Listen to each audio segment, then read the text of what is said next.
Bismillahirrahmanirrahim. Alhamdulillahi rabbil alamin.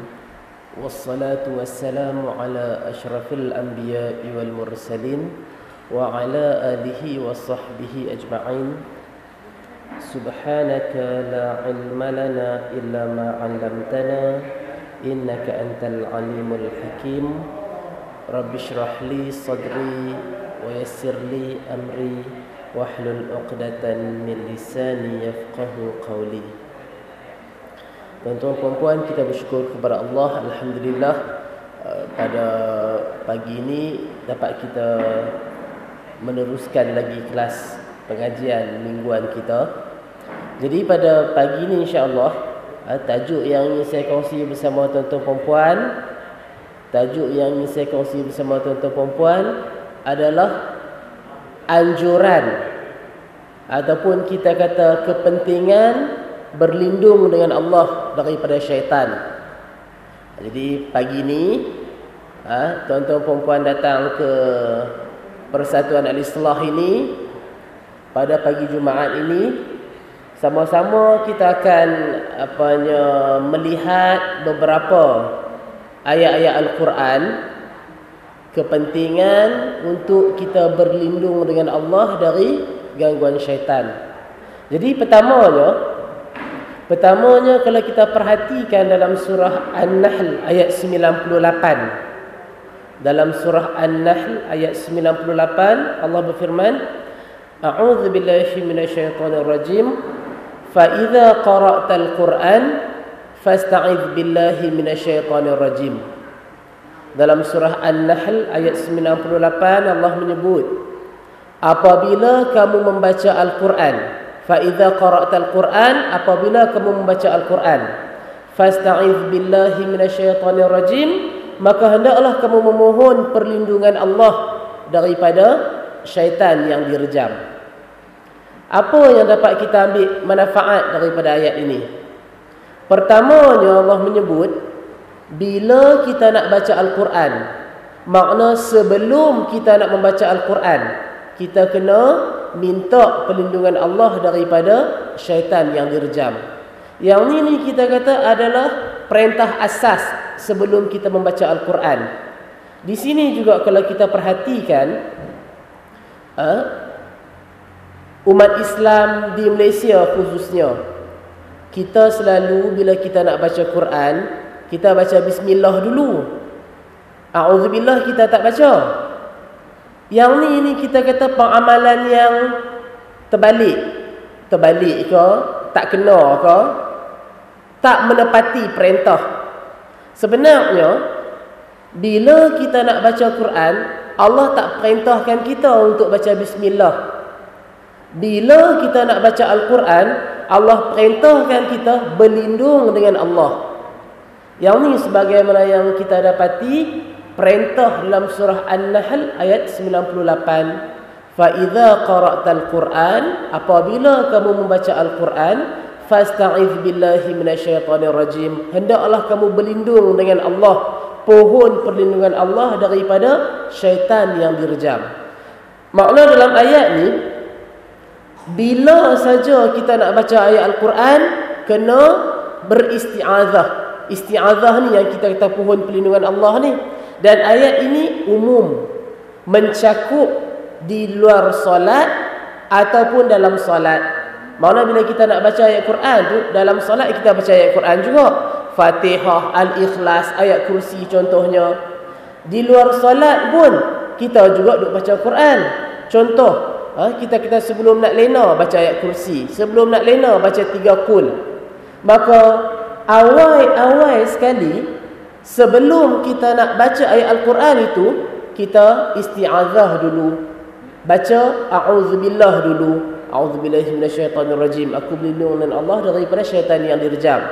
Kemudian daripada itu, kita kata barulah bila kita baca ayat kursi contohnya, lepas tu kita baca, contoh kita nak baca Al-Ikhlas, Al-Falaq, An-Nas, barulah kita baca bismillah.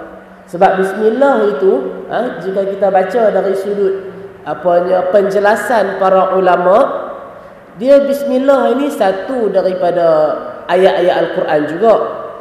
Cuma dia bukan ayat pada tiap-tiap surah. Mana kalau kita buka Quran tu, kita tengok surah Baqarah, bismillah. Lepas tu mai habis surah Baqarah, dia mai Ali Imran, bismillah pula. Kalau hak yang surah lazim tu, Al-Ikhlas, lepas tu bismillah. Al-Falaq, bismillah. An-Nas, bismillah.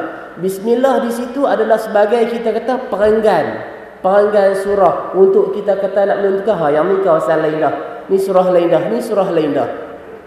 Jadi yang saya nak sebutkan di sini tuan-tuan puan, pertamanya bila kita membaca ayat Al-Quran, Allah perintahkan kita untuk berlindung dengan Allah daripada syaitan yang direjam. Itu yang pertama. Ayat kedua yang saya nak sentuh bersama tuan-tuan puan, dalam surah Al-A'raf ayat 199 hingga 200. Surah Al-A'raf ayat 199 hingga 200, Allah menyebut khudhil afwa wa'mur bil ma'ruf wa'rid 'anil jahilin. Khudhil afwa, berilah kemaafan, wa'mur bil ma'ruf, dan perintahlah manusia untuk berbuat kebaikan, wa'rid 'anil jahilin, dan berpalinglah dari orang-orang yang jahil. Wa imma yanzaghannaka minasyaitan nazghun fasta'iz billah innahu sami'un alim. Dan sekiranya kamu ditimpa gangguan daripada syaitan, maka berlindunglah dengan Allah, sesungguhnya dia maha mendengar lagi maha mengetahui. Dalam ayat ini pula tuan-tuan puan, ada dua pengajaran, dua dasar pengajaran yang diceritakan kepada kita, iaitulah berlindung dengan Allah daripada dua jenis syaitan. Berlindung dengan Allah daripada dua jenis syaitan. Kita duk baca surah An-Nas. Dalam surah An-Nas itu menyebut minal jinnati wan nas, daripada jin dan juga manusia. Syaitan ini tuan-tuan puan-puan ada dua jenis. Yang kita sedia maklum, syaitan itu ada dua jenis. Syaitan di kalangan manusia, syaitan di kalangan jin. Syaitan di kalangan manusia iaitulah mereka-mereka yang kita kata menderhakai Allah, menyuruh kepada yang mungkar, menyuruh kepada maksiat. Itu kita kata syaitan di kalangan manusia. Syaitan di kalangan jin, syaitan di kalangan jin pula adalah yang kita kata duk mengalir di orat-orat kita ni. Orat-orat darah kita. Jadi syaitan di kalangan jin itu yang kita kata kita tak nampak, tapi dia senantiasa membisikkan kejahatan pada kita. Dia senantiasa membisikkan untuk kita berbuat maksiat, berbuat durjana. Yang tu kita kata syaitan di kalangan jin.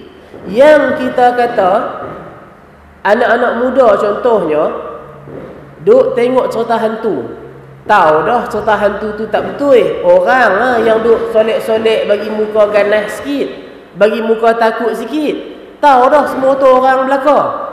Tapi bila sagi pukul 2, pukul 3 kita nak pergi jamban, seorang-seorang turun dekat dapur, dekat bilik ayam, berasa meremang bulu roma. Dia berasa lagu ada mata duk perhati dia.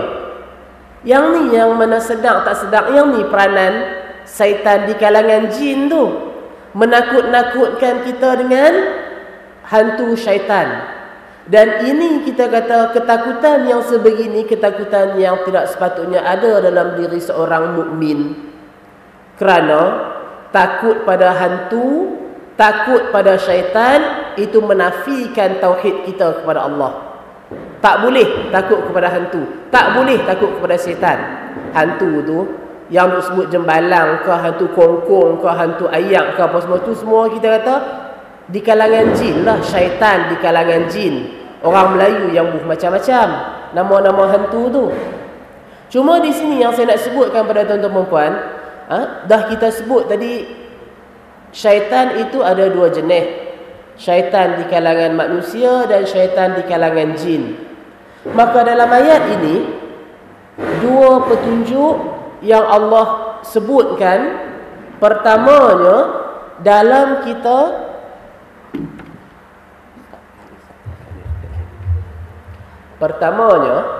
dalam kita berhadapan dengan manusia-manusia yang berbuat kemungkaran, manusia-manusia yang berbuat kebatilan, maka satu pengajaran yang Allah sebut, khudhil afwa, berilah kemaafan kepada mereka, wa'mur bil urfi, dan perintahkanlah mereka untuk melakukan yang ma'ruf, wa'rid 'anil jahilin, berpalinglah dari orang-orang yang jahil. Yang tu Allah sebut cara mana kita nak berhadapan dengan syaitan-syaitan di kalangan manusia. Sekali kita perjelas insya-Allah. Kemudiannya dalam ayat yang ke-200 Allah menyebut, wa imma yanzaghannaka minasyaitani nazghun, dan sekiranya kamu ditimpa godaan oleh syaitan, yang ni pula syaitan di kalangan jin, fasta'iz billah, maka berlindunglah dengan Allah. Innahu sami'un alim, kerana sesungguhnya Allah itu maha mengetahui segalanya, lagi maha Allah itu maha mendengar, lagi maha mengetahui segalanya.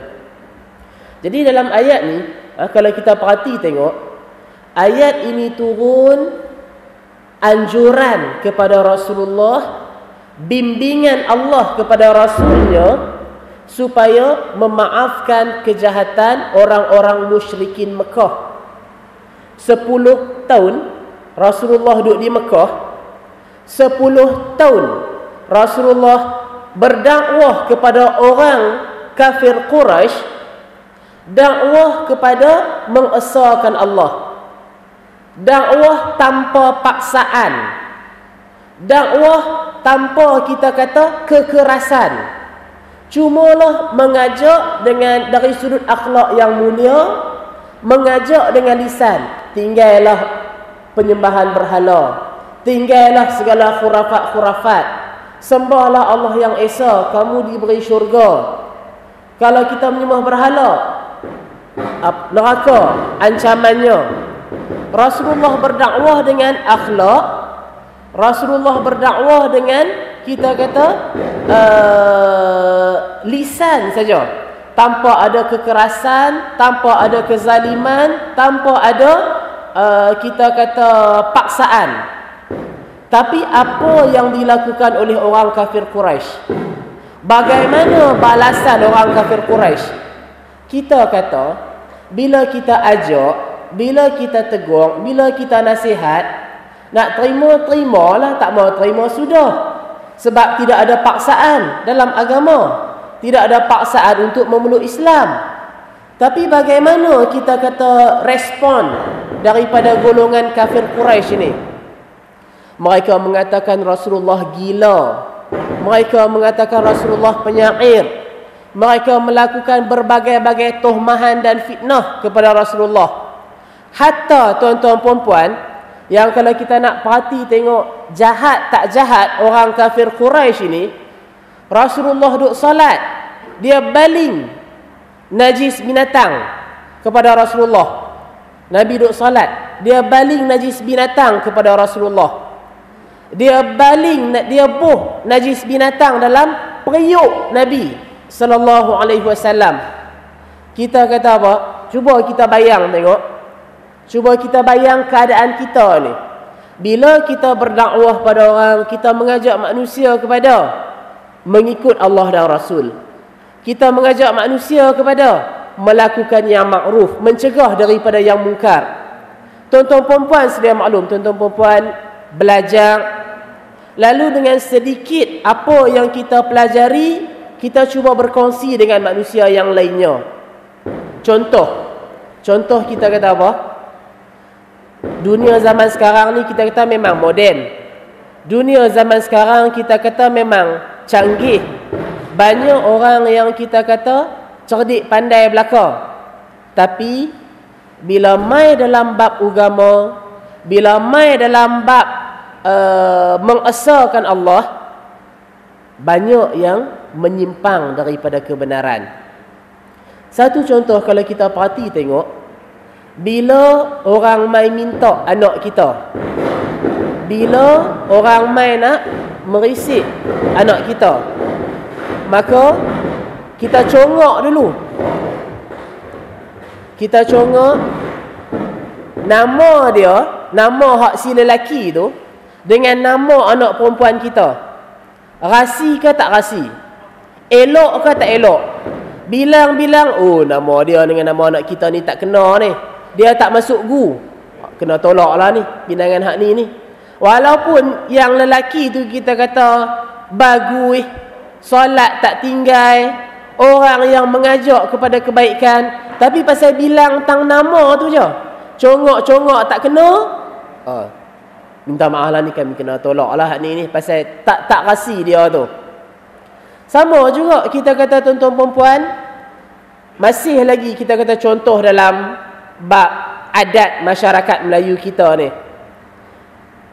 Waktu kita kata duk buat kenduri kahwin, nampak pokok hujan dekat langit tu. Pokok hujan dekat langit.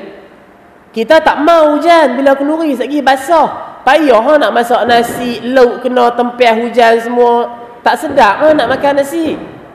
Maka bagaimana cara kita nak tolak hujan tu? Diikut petua orang tua-tua dulu.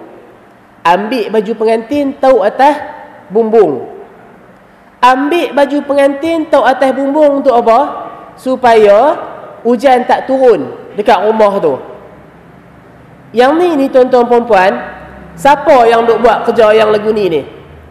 Yang duk buat kerja lagu ni bukan orang yang kita kata tak pandai, bukan orang yang kita kata tak cerdik, orang yang berpangkat besar, orang yang kita kata kerja di jabatan-jabatan kerajaan, pejabat-pejabat swasta, ahli-ahli korporat. Makna orang yang pandai dalam ilmu dunia tu, jadi pengarah, jadi pegawai, jadi hak ni.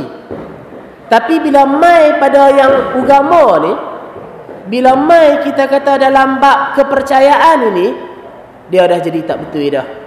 Dia dah jadi tak cerdik dah. Diikut kita kata petua orang tua-tua dulu, kalau tak mau nak bagi hujan ni, nak tolak hujan ni, ambil baju pengantin tahu atas bumbung. Jadi yang ni yang saya katakan tuan-tuan perempuan, kejahilan yang sebegini, bila kita nasihat, bila kita tegur, bila kita cuba untuk nak bagi perkongsian, pengajaran, maka dikatakan, tu nak jadi ustaz dah tu, baru pergi dengan kelas 1, 2, 3 kelas duk nak jadi ustaz, nak nasihat kita dah. Padahal mereka tak mengaji terang mana sangat, kita yang mengaji terang mana. Maka ini tuan-tuan perempuan yang mana Allah sebutkan pengajaran bagaimana nak menghadapi mereka-mereka yang jahil, mereka-mereka yang berbuat kemaksiatan ataupun kebatilan, yang mana selagi kita boleh memberi kemaafan pada mereka, selagi kita boleh jangan duk ambil hati, jangan peram dalam ni, jangan kita sambut kejahilan dia tu dengan kejahilan kita juga. Kita nasihat dia supaya tinggalkan perkara khurafat, tinggalkan perkara-perkara yang mungkar, duk buat kerja-kerja syirik, tinggal buang benda tu. Tapi bila kita nasihat, dia balas dengan tuhmahan, dia balas dengan cacian, dia balas dengan kata-kata yang pedih. Waktu ni kita kata setan pun dia main peranan sama dalam bab ni. Kita pun naik berangin, kita pun jadi panas, kita pun hak asal nak nasihat dia, nak tegur dia, kita pula kata kat dia sekali, ni dah lah tak cerdik, orang ajak tak mau nak dengar. Kalau pepatah Melayu kata apa? Bodoh tak boleh nak ajak, cerdik tak boleh nak tumpang. Kita pun berangin boh juga kat dia. Baru kita kata jadi 2 kali 5. 2 kali 5 pasal apa? Pasal hak sebenar kita nak tarik dia. Nak tarik dia daripada kegelapan itu kepada cahaya. Cuma biasalah bila kita kata orang yang jahil, orang yang kita kata dipengaruhi oleh syaitan, tindak laku dia, perlakuan dia, biasalah tidaklah kita kata respon yang baik. Tapi di sini memerlukan kepada kebijaksanaan kita.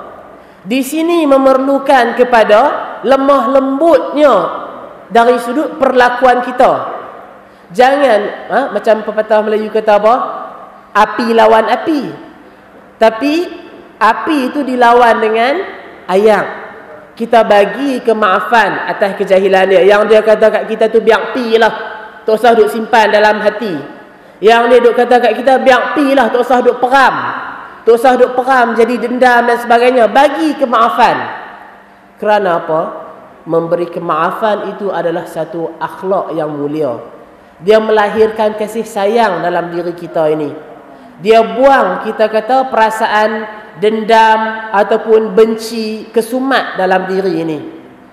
Dan kemudiannya dah kita bagi kemaafan, tetaplah kita perintahkan manusia dengan berbuat kebaikan. Tetaplah kita menyuruh kepada yang makruf. Jangan dilayan kita kata tuhmahan-tuhmahan dan cacian tersebut. Dan berpalinglah dari mereka-mereka yang jahil. Jadi makna dia bila kata berpaling tu, kita tak layan sangat. Yang kata tak cerdik tu. Yang kata tak berapa yang nak pandai tu, kita tak ambil kisah sangat. Kita tetap dengan matlamat nak bagi dia nampak apa dia yang tak kena tu. Dan apa kejahatan yang dia buat kat kita, biar pergi dulu. Yang ni yang mana kalau kita perhati contoh yang ditunjuk oleh Rasul sallallahu alaihi wasallam. Kawan ni buat naya dekat Nabi, kawan ni kata Nabi, kawan ni macam ni, kawan ni macam ni. Nabi tak ambil hati. Nabi tak balas lagi kepada mereka. Nabi tetap kita kata mendoakan kepada mereka supaya mereka beroleh petunjuk, supaya mereka beroleh hidayah. Yang tu kita kata kejahatan-kejahatan manusia bila dia datang terus kepada Rasul sallallahu alaihi wasallam, peribadi Rasulullah sallallahu alaihi wasallam. Cumanya bila dia mai kepada menjejaskan Islam, bila dia mai kepada menjejaskan dakwah, bila dia mai kepada menghalang kerja-kerja dakwah, kat sini dia lain dah cara nak hadap. Kat sini dia mai dah. Kalau dia nak kerah, kita bagi kerah. Kalau dia kita kata nak geruh, kita bagi geruh pada dia. Hak ni yang kita kata bila dia mai kepada menghalang dakwah, bila dia mai kepada membantutkan perjalanan dakwah, Rasulullah tak bagi muka dah. Rasulullah tak bagi dah kita kata nak buat lemah, nak buat kita kata biasa-biasa lagu tu, tak ada dah. Tapi kalau dia mai sekadar kepada peribadi Rasulullah sendiri, kejahatan itu hanyalah kepada peribadi Rasulullah sendiri, yang mana yang kita kata masih boleh bertolak ansur, kita bertolak ansur. Yang mana lagi kita boleh pedor, lagi kita boleh nak tarik dia tu kepada kebenaran, kita tarik. Tapi kalau kita kata sampai boleh menjejaskan dakwah, sampai boleh kita kata merosakkan perjalanan dakwah, maka yang tu kita kata lain pula cara dia. Jadi yang tu kita kata satu pengajaran daripada surah Al-A'raf ayat 199 hingga 200. Kalau kita perhati apa yang diriwayatkan oleh Ibnu Jarir dan Ibnu Abi Hatim. Ibnu Jarir dan Ibnu Abi Hatim ni dia bawakan satu riwayat cerita daripada Sufyan bin Uyainah daripada Umay. Dia kata ketika Allah menurunkan ayat ini, ketika Allah menurunkan ayat khudhil afwa wa'mur bil urfi wa'rid 'anil jahilin, berilah kemaafan, perintahlah manusia untuk berbuat kebaikan, berpalinglah daripada orang-orang yang jahil. Ketika turunnya ayat ini, waktu Jibril menyampaikan wahyu kepada Rasul sallallahu alaihi wasallam, Nabi tanya Jibril, "Apa ini wahai Jibril? Ayat apa ni? nak suruh buat apa? Maka Jibril kata dekat Nabi, sesungguhnya Allah memerintahkanmu untuk memaafkan orang-orang yang berbuat zalim padamu, memberi kepada orang yang tidak memberi padamu, dan menyambung hubungan dengan orang yang memutuskan perhubungan denganmu. Yang ni akhlak yang ditunjukkan dalam ayat Al-A'raf 199 dan 200 tadi ni. Yang ni pengajaran yang kita sendiri kena ambil untuk diri kita. Sebab apa? Sebab dalam ayat ini Allah mengajarkan kepada Rasulnya sallallahu alaihi wasallam satu akhlak yang luhur, iaitu bersikap pemaaf. Allah ajarkan kepada Rasul untuk bersikap pemaaf. Allah ajarkan kepada Rasul untuk jangan simpan yang tak puas hati itu dalam diri kita, jangan duk simpan. Buang benda-benda yang kita kata tak puas hati, yang kita duk berasa dendam, yang kita duk berasa meluat pada orang. Buang benda tu. Jadilah orang yang pemaaf. Yang ni sebagaimana Jibril menyampaikan kepada Rasul dalam ayat tadi ni, berilah kemaafan ini. Allah memerintahkan engkau supaya memaafkan orang yang berbuat zalim padamu. Hari-hari kita ni ada orang yang berbuat zalim pada kita. Kita tak buat zalim pada orang, orang buat zalim pada kita. Malahan kadang-kadang tanpa kita sedari, tanpa niat, kita juga telah menzalimi orang lain. Kita juga telah menzalimi makhluk-makhluk yang lain tanpa sedar. Jadi pengajaran dalam ayat ni Allah sebut, hendaklah kita ni memberi kemaafan pada orang yang berbuat zalim pada kita. Sama ada secara sengaja ataupun secara dia tak sengaja, kita ni hendaklah bersikap senantiasa memberi kemaafan pada mereka. Kemudian apa lagi? Memberi kepada orang yang tidak memberi padamu. Kita kata apa? Oh, dulu waktu aku susah, aku minta tolong hampa, hampa tak mau tolong aku. Lah bila aku kaya, bila aku ada duit, hampa duk main minta kat aku. Hampa duk main merayu simpati pada aku. Tak ada hari nak bagi kat hampa. Tu sikap yang tak sepatutnya ada pada diri kita. Sikap yang sepatutnya ada pada diri kita, oh dulu aku susah, hampa tak tolong aku no. Tapi waktu aku senang ni, hampa nak main minta tolong kat aku. Tak apa nah, ambil. Berapa yang kita perlu. Makna dia, Allah mengajarkan pada kita jangan duk peram hak tak puas hati hak dulu ni. Waktu kita susah nak menikah, nak pinjam duit dekat orang, siapa nak bagi duit pinjam? Nak bayar pun tak tahu bila. Tapi bila orang mai minta kat kita, kita tak payah duk kira benda-benda yang jenis-jenis lagu tu. Kita ada, Allah bagi pada kita kelapangan, bagi. Sebab itu semua rezeki daripada Allah. Dan bila kita bagi sikit pun tak luak pada kita sebenarnya. Allah akan gandakan, Allah akan bagi lagi pada kita. Yang ni, sifat kedua yang kita kena tanam dalam diri kita. Pertama, bagi kemaafan pada orang yang berbuat zalim pada kita. Yang kedua, kita hendaklah memberi pada orang yang tidak memberi pada kita. Yang ketiga, menyambung hubungan, menyambung silaturahim dengan orang yang memutuskan silaturahim dengan kita. Kawan ni boikot kita, kawan ni tak mau kawan dengan kita, kawan ni pulaukan kita. Kita berusaha sambung hubungan dengan dia, buat baik dengan dia, hantar makanan dekat dia, bagi hadiah dekat dia. Soal dia terima ke dia tak terima, dia tahu hadiah kita, dia buang gulai yang kita bagi. Contohlah dia putuskan hubungan kita masak gulai bagi kat dia, dia tahu dalam longkang gulai tu. Kita bagi hadiah kat dia, dia buang hadiah tu, dia tak mau. Biarlah, kita tak payah duk berasa apa-apa. Janji kita dah mula buat, kita buat apa yang Allah perintahkan kita untuk berbuat. Dan apa yang kita lakukan itu, sebagaimana saya katakan pada tuan-tuan perempuan, dia tak rugi apa. hadiah yang orang tahu, orang tak terima, gulai yang ditauk dalam longkang. Memang kita nampak gulai tu tauk dalam longkang, rugilah penat-penat kita masak. Tapi dia tak rugi apa. Ada dah kita kata habuan dia, ganjaran dia pada kita. Jadi ini akhlak yang ditunjukkan dalam ayat. Allah perintahkan Rasul untuk bersikap sebegini.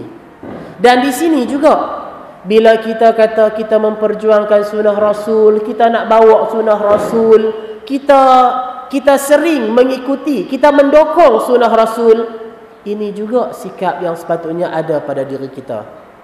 Sebab bila kita kata kita pengikut Rasul, apa saja yang dibawa oleh Rasul, bukan sekadar pada ibadahnya, bukan sekadar pada akidahnya, tapi pada akhlak, pada perilaku, pada segala yang ada contoh dia, perkhabaran dia dengan Rasul. Yang ni yang kita kena cuba usahakan ada pada diri kita. Yang tu pengajaran daripada ayat Al-A'raf 199 hingga 200. Kita tengok lagi contoh yang lain. Masih lagi berkisar tentang ayat yang sama. Khudhil afwa, berilah kemaafan. Wa'mur bil urfi, perintahkanlah manusia dengan perkara yang ma'ruf. Wa'arid 'anil jahilin, berpalinglah dari orang-orang yang jahil. Masih lagi tentang ayat yang sama. Cuma kita nak tengok contoh perlakuan sahabat macam mana bila kita kata aplikasikan ayat ni, kita beramal dengan ayat ni. Satu hadis, satu riwayat daripada Imam Bukhari, cerita dia daripada Ibnu Abbas. Ibnu Abbas bawa cerita ni. Ibnu Abbas kata, qadima Uyainah bin Hisn bin Hudzaifah fanazala ala ibni akhih Al-Hur bin Qais. Jadi cerita ni berkisar tentang dua orang. Satu nama dia Uyainah bin Hisn, satu lagi nama dia Al-Hur bin Qais. Uyainah dan Al-Hur ini depa ada adik-beradik, depa sepupu. Uyainah dan Al-Hur ini depa sepupu. Al-Hur ini dia rapid dengan Umar Al-Khattab. Dia rapat dengan khalifah pada masa tu, Umar Al-Khattab. Umar Al-Khattab dia jadi khalifah pada masa tu. Jadi Al-Hur ini dia rapat dengan Khalifah Umar. Al-Hur ini kedudukan dia di sisi masyarakat dia ni apa dia? Dia ni salah seorang sahabat yang menghafaz Al-Quran. Dan bila orang tu, sahabat tu, dia ni penghafaz Al-Quran, dia adalah orang yang dekat dengan khalifah. Sebab Umar Al-Khattab bila kita kata nak mesyuarat, bila kata nak berbincang tentang masalah-masalah masyarakat, masalah negara apa semua, dia akan berbincang dengan qurra' ni. Qurra' ni makna penghafaz Al-Quran. Sebab orang yang menghafal Al-Quran, dia menghafal kalam Allah. Kalam Allah itu ada peraturan dan larangan-larangan Allah, dasar-dasar Islam.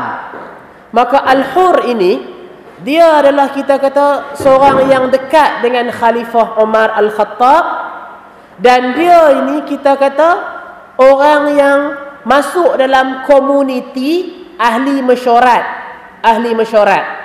Contoh kita kata kalau macam zaman law ni, kita kata contoh ahli majlis fatwa ke, ataupun geng-geng exco, geng-geng exco negeri, apa semua tu. Bila nak bincang masalah-masalah negara, okey, panggil depa mai bincang. Jadi Al-Hur macam tu kedudukan dia. Maka Uyainah ni yang kata sepupu ni, bila dia tahu kata Al-Hur ini rapat dengan Umar Al-Khattab, dia minta lah pada sepupu dia, ni ijazat bagi nak boleh jumpa Umar Al-Khattab.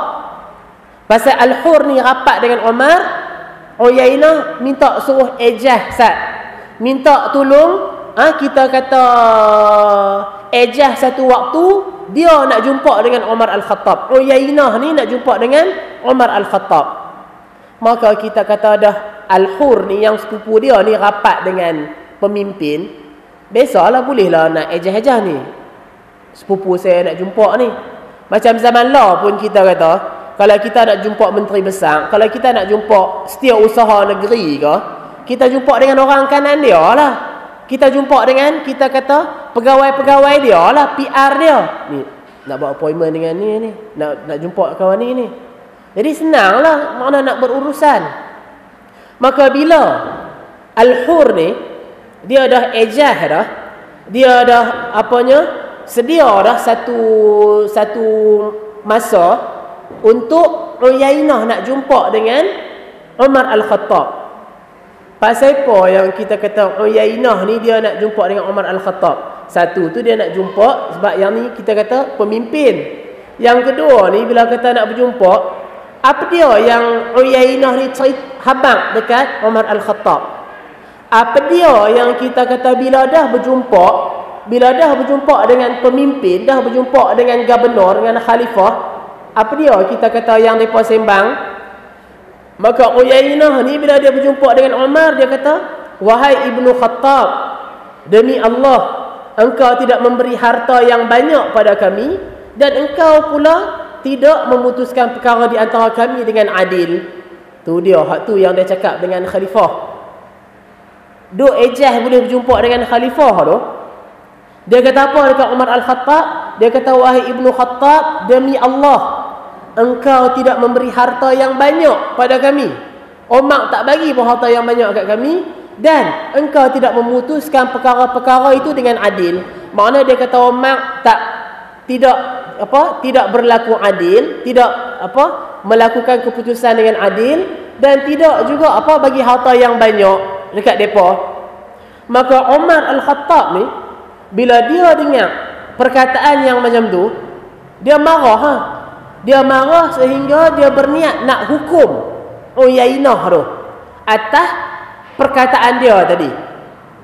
Maka kita nak tengok sikap Umar Al-Khattab ni macam mana.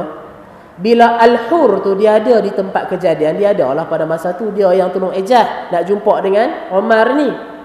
Al-Hur kata, wahai Amirul Mukminin, sesungguhnya Allah berfirman kepada nabinya, jadilah engkau pemaaf dan suruhlah orang berbuat yang makruf, serta berpalinglah dari orang-orang yang jahil, orang-orang yang bodoh. Maka demi Allah, Umar tidak melanggar ayat itu ketika Al-Hur membacanya, dan ia memang tunduk pada kitab Allah. Hak ni kalau kita perhati tengok sikap yang ada pada seorang sahabat. Walaupun kita kata dia tu khalifah tu kita kata big boss dah lah, pemimpin yang paling utama, ketua negara, kita kata bukan senang nak jumpa ketua negara. Uyainah ni bila dia jumpa ketua negara, dia kata ketua negara itu tidak adil, ketua negara itu macam ni. Maka Umar Al-Khattab bila dia dengar perkataan lagu tu, dia naik marah dan dia nak jatuhkan hukuman kepada Uyainah ni. Tapi walaupun kita kata besar ranking pemimpin tu, ketua tu, bila mendengar perintah Allah, kita kata yang besar-besar pun tunduk jiwa pada Allah. Al-Hur ni kita kata yang rapat dengan Umar, yang kita kata menjadi ahli majlis syura ni, bila dia tengok Umar nak jatuhkan hukuman, marah nak jatuhkan hukuman kepada sepupu dia, yang dia bacakan ayat ni. Allah perintahkan kepada Nabi supaya berlakulah pemaaf, bersikap pemaaf. Suruhlah orang melakukan perkara-perkara yang makruf, dan berpalinglah dari orang-orang yang jahil, orang-orang yang bodoh. Uyainah tu makna orang yang bodoh lah, orang yang jahil. Pasal apa? Sebab Umar Al-Khattab dia adalah kita kata orang kanan Rasulullah. Bapa mentua Rasulullah tu satu bab. orang kanan Rasulullah, orang kepercayaan Rasulullah, orang nombor 2 yang terbaik selepas Abu Bakar As-Siddiq, orang yang kita kata setan pun takut dengan Umar Al-Khattab ni. Setan pun tak mau nak lalu sama jalan dengan Umar Al-Khattab. Dia boleh kata Umar tak adil, dia boleh kata Umar lagu ni. Tapi bila Umar dengar perintah Allah tu, berlaku pemaaf, berpaling dari orang-orang yang jahil. Dia tahu orang Yainah ni makna dia orang yang jahil, tak cerdik terang mana sangat, tak tahu apa-apa sangat hitam putih tu lagu mana. Cuma kita kata mungkin kita dengar lagu ni. Dia tak tahu sangat duduk perkara lagu mana dan sebagainya. Jadi tak usah duduk layan. Kita kata kalau bahasa kita tu, hak yang tak cerdik, orang yang tak cerdik kita tak usah duduk nak layan. Kalau kita layan, kita jadi tak cerdik sama dengan apa. Dia kita kata perkara-perkara yang tak betul, kita pun naik angin, kita pun buh juga. Jadi perkara yang sebegini, bila Al-Hur itu cerita kepada Umar, peringatkan kepada Umar pun yang kata nak hukum tadi tak jadi hukum. Yang ni sikap orang yang beriman. Yang ni lah juga tuan-tuan dan puan, sikap yang sepatutnya ada pada diri kita. Mudah tak nak memaafkan orang? Mudah tak daripada kita kata duk nak tibai dah ni, duk nak pukul dah ni, tiba-tiba dia nak jadi cool terus, nak jadi sejuk terus. Kita kata karburator ayam tu, tangki ayam kereta tu yang duk hangat-hangat, duk menggelegak tu, tiba-tiba nak jadi sejuk terus lagu tu. Mudah tak? Dia bukan sesuatu yang mudah. Tapi orang yang mampu melakukannya, orang yang mendapat habuan yang besar, orang yang mendapat keberuntungan yang besar di dunia dan juga di akhirat. Sebab apa tuan-tuan dan puan? Sebab yang ni kita kata kita duk melawan dengan jiwa kita ni. Sebelah bahagian badan, dia ni tak lama dah. Dia ni perasan. Sebelah bahagian lagu tu. Sebelah bahagian lagi, cuba sabar. Sebelah bahagian lagi, dia pun tak tahu kot, dia pun tak apa nak cerdik, dia pun kot terlepas pandang kot. Sebelah badan duk bagi cool, sebelah badan duk perangat, sebelah badan duk bagi cool. Yang duk perangat tu setan lah kita kata, duk bisik-bisik dalam diri. Sebelah lagi keimanan kita duk timbang tengok. Yang ni tuan-tuan dan puan, kalau kita perhatilah tengok, kalau kita perhati dalam surah, kalau kita perhati dalam surah Fussilat ayat 33 dan 36. Dalam surah Fussilat ayat 33 dan 36, ayat dia tu panjang. Saya cuma baca ayat yang ke-35 saja. Saya baca ayat yang 34 dan 35. Ayat 34 Allah menyebut wala tastawil hasanatu walas sayyi'atu. Tak sama perkara yang buruk dengan perkara yang baik. Perkara yang buruk, perkara yang baik tak sama. Idfa' billati hiya ahsan.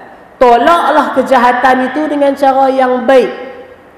Tolaklah keburukan itu, kemungkaran itu dengan cara yang ma'ruf, cara yang lebih baik. Fa idzal ladzi bainaka wa bainahu adawatun ka'annahu waliyyun hamim. Supaya apa? Bila kita tolak kejahatan itu dengan cara yang lebih baik, bila kita tolak keburukan orang pada kita dengan cara yang lebih baik, maka moga-moga yang asalnya ada permusuhan bertukar menjadi kawan. Yang asalnya terbit daripada kebencian bertukar menjadi kasih sayang. Bila kita tolak kejahatan itu dengan cara yang lebih baik, dengan kebaikan. Contohnya kita kata apa? Orang menzalimi kita, kita maafkan dia. Kita boleh balas, tapi kita tak balas. Kita maafkan dia. Dulu kita minta tolong orang. Dulu kita minta tolong kat dia, dia tak tolong kita. Tiba-tiba bila Allah bagi kita kelapangan, dia pula susah. Dia mai minta kat kita. Kita bagi dekat dia. Bukan kita bukan kita kata bagi paku sopih, pulang paku sopih. Bukan kita kata, oh dulu aku minta kat hang tak tolong aku no. Lah hang minta kat aku tak mau tolong hang juga. Kita tak buat lagu tu. Kita minta kat dia dulu ni, kita minta tolong kat dia dulu ni. Dia tak tolong kita, tak apa, kita tak ambil hati. Lepas tu bila dia mai minta tolong kat kita, dia susah, dia mai minta tolong kat kita bagi pertolongan kat dia. Tanpa kita ungkit apa pun cerita dulu. Tanpa kita duk sebut-sebut apa dia hak dulu-dulu ni. Tak kata apa pun. Kita bagi. Lepas kita bagi, kita kata dengan lapang dada. Maka yang ni daripada hak asalnya kita kata permusuhan, kebencian, dia boleh bertukar jadi kawan. Dia boleh bertukar jadi sahabat baik. Dia boleh bertukar jadi kasih sayang. Yang ni pengajaran yang Allah bagi ni. Walaupun kita boleh balas, tapi kita tak balas. Sebab kita mengharapkan sucinya jiwa kita dan kita mengharapkan redha daripada Allah. Dan kemudian Allah kata apa? Allah sebut apa? Wa ma yulaqaha illal ladzina sabaru. Dan tidak ada yang dapat melakukan demikian melainkan orang-orang yang sabar. Sifat-sifat yang baik ini tidak dianugerahkan melainkan kepada orang-orang yang sabar. Wa ma yulaqaha illa dzu hazzin azim. Dan tidaklah dianugerahkan sifat-sifat ini melainkan kepada orang yang mendapat keuntungan yang besar. Jadi yang ni yang tuan-tuan puan-puan untuk kita nak sebut. Dunia ini kita kata rata-rata. Sekeliling kita memang banyak orang-orang yang jahil. Memang banyak kita kata golongan-golongan yang mementingkan diri sendiri. Contoh apa? Kita bawa kereta. Kita lalu betul dah ikut jalan kita. Dia yang masuk jalan kita. Dia yang kita kata buat salah dengan kita. Patut kita marah dia. Dia yang marah dekat kita. Orang hak jenis lagu tu pun ada kita kata. Duk bawa elok-elok kereta ni ikut jalan kita. Tiba-tiba dia yang masuk dekat jalan kita. Dia pula marah kat kita. Dia pula kata kita ni bodoh tak betul. Kalau waktu tu kita pun sama. Hang lah bodoh. Hang lah yang ni. Baru kita kata jadi cerita. Tapi kalau kita biar pilah jenis-jenis yang lagu tu tak payah duk layan sangat, tak payah duk ni. Pernah tuan-tuan perempuan kita duk bawa kereta, tiba-tiba adalah pakcik ke budak muda, dia duk balik kiri, dia kena terus balik kanan, tak bagi signal, tak kata apa. Kita elok-elok sikit belaga sikit ikut. Jadi yang kita tu nak angin dah, tapi kita letak kesabaran kita tu. Kita jaga mulut kita tu. Kita jaga akhlak kita itu. Yang ni tidaklah dianugerahkan sifat-sifat yang baik ini, kesabaran ini, melainkan kepada orang yang mempunyai keberuntungan yang besar. Sebab apa? Sebab kita melawan diri kita. Kita lawan diri kita tu nak bagi sabar. Tak mau nak panah dalam jiwa ni. Tak mau nak ikut amarah tu. Maka inilah kita kata tuan-tuan perempuan, pengajaran yang disebut dalam ayat. Dan yang ni lah untuk pagi ini sama-sama kita menambah baik diri kita dengan sifat sabar dan juga pemaaf. Sabar itu bukan tanda lemah. Pemaaf itu juga bukan tanda lekeh. Tak berkira. Makna kita biar lagu tu. Bukan tanda kita biar orang memperkotak-katikkan kita. Bukan tanda kita biar orang bully kita, hina kita. Tapi kita kata di situ ada nilai-nilai yang Allah sebutkan sebagai sifat yang mulia. Dan saya katakan tuan-tuan perempuan, inilah daripada akhlak-akhlak yang ditunjuk oleh Rasul sallallahu alaihi wasallam bila menghadapi kejahatan-kejahatan manusia yang jahil ataupun manusia-manusia yang kita kata berbuat maksiat, berbuat kemungkaran. Antara kita kata cara yang kita boleh buat yang sebegini. Jadi tuan-tuan puan, yang tu kita baru cerita tentang satu bab lah, cara menghadapi syaitan di kalangan manusia. Bila kita tegur, bila kita nasihat, dia balas dengan tuhmahan, dia balas dengan cacian contohnya. Cara kita nak menghadapi syaitan di kalangan manusia, cara yang kita kata lembut nak tarik dia, bagi dia jadi elok, bagi dia jadi bagus. Ini kita kata satu daripada pengajaran Allah dalam Al-Quran. Manakala dalam kita menghadapi syaitan di kalangan jin, yang ini dia tak ada cara lembut. Bila menghadapi syaitan di kalangan jin, terus menerus Allah sebut dalam ayat, berlindunglah dengan Allah. Berlindunglah dengan Allah makna dia kita pohon perlindungan Allah dengan mengucapkan a'udzubillahi minasyaitonirrajim. Yang tu satu pengucapan. A'udzubillahi minasyaitonirrajim, aku berlindung dengan Allah daripada syaitan yang direjam. Yang tu kita kata satu ucapan lah, boleh untuk kita ucapkan. Dalam hadis yang lain Rasulullah ajar, a'udzubillahi samii'il alim minasyaitonirrajim, aku berlindung dengan Allah yang maha mendengar lagi maha mengetahui daripada syaitan yang direjam, min hamzihi, daripada tikaman dia, wa nafkhihi, daripada tiupan dia, wa nafthih, daripada ludahan dia.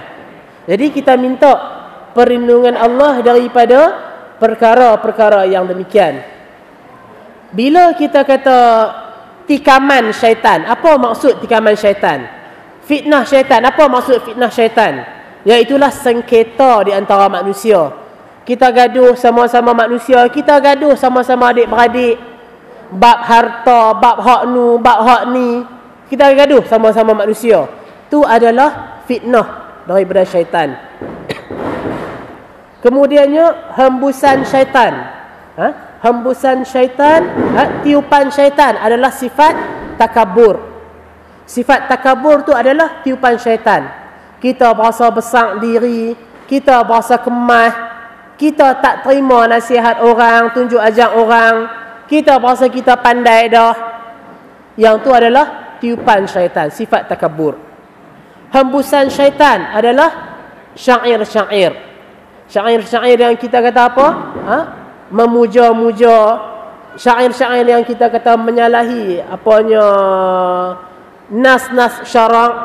Jadi yang ni kita kata tuan-tuan perempuan, perkara-perkara yang untuk sama-sama kita beringat untuk pagi ini.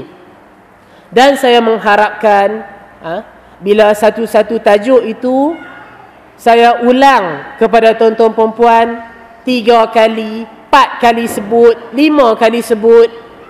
Mudah-mudahan kita kata dapatlah dia sebati dalam diri kita.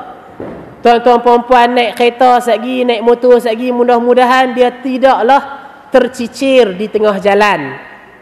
Sekali nak pergi nat ke, sekali nak pergi kedai ke, dia taklah dilupakan begitu saja. Tapi kita mai hari ini, kita korbankan masa kita korbankan minyak kereta, minyak motor kita. Kita mai mengaji bukan sebab dia adat.